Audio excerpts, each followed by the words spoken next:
what's up you guys, this is Rob from The Gay Guy Plays, and today my briefs are filled with some of my favorite tips on how not to be shit at Archwing. Okay, so I think that one of the big reasons why I feel a lot of people have issues with Archwing is due to inexperience, and in DE fashion, they like to throw you into the world without too many what-fors. So I figured since I personally love the shit out of Archwing, I would toss out a few of my favorite tips and tricks to keep you in good standing with the Mile High Club. Now, before we begin, I wanted to start with the fact that if all you're here for is a quick fix, then you should probably just leave now. Learning how to be good with Archwing takes time and patience. There is no such thing as the Archwing version of Draco, where you can crank out Forma on your gear in order to compensate for bad play. So, you're gonna have to suck it up if you want to get to the good stuff. Now, let's get started. Number 1. Keep an eye on the map.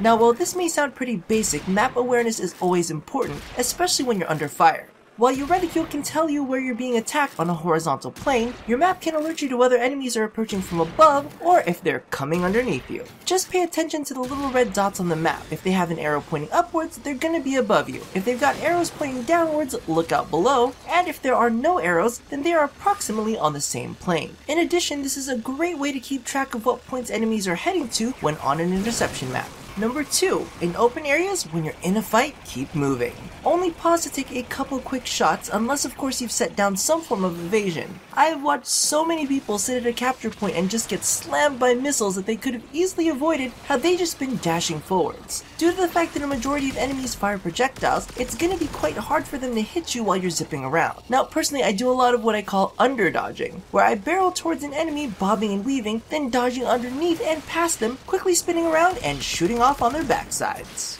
Number 3. Know how to use your evasions and make sure that you use them.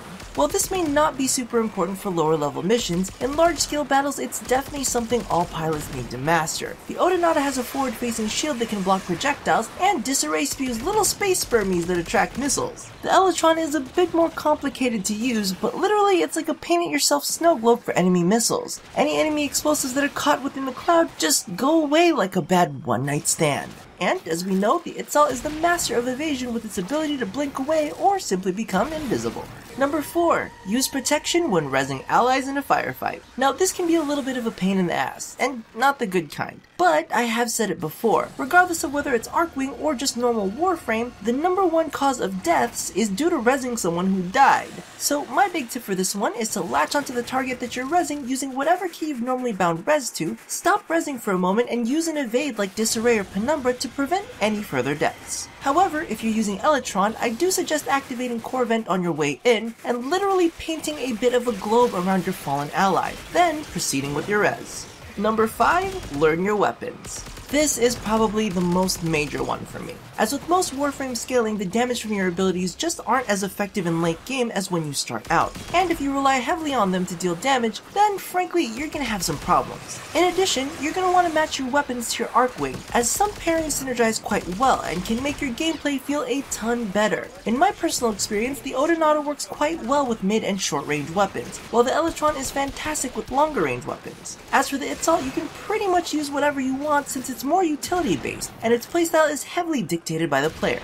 So that pretty much wraps it up. Now I do have tips for specific Archwings and Archwing weapons, but if anyone wants to chime in with their own general tips and tricks, feel free to do so in the comments below. Now just remember, Archwing is quite a bit different from the standard game mode, and no one expects you to be good the second you hop into it. It can be frustrating at first, but give yourself some time to learn the ropes. You've got to give it a fair shot, otherwise it's like passing judgment on the whole of Warframe based on your experience with a half-level Volt, an MK1 Breton, and a Skana. So thank you all for watching my little prototype. If you haven't checked them out, be sure to catch my quick draws on both the Nux and the Grattler. Now don't forget to do all the things that I asked you to do at the end of every one of these, and as always, stay tuned for more of my briefs here at A Gay Guy Plays.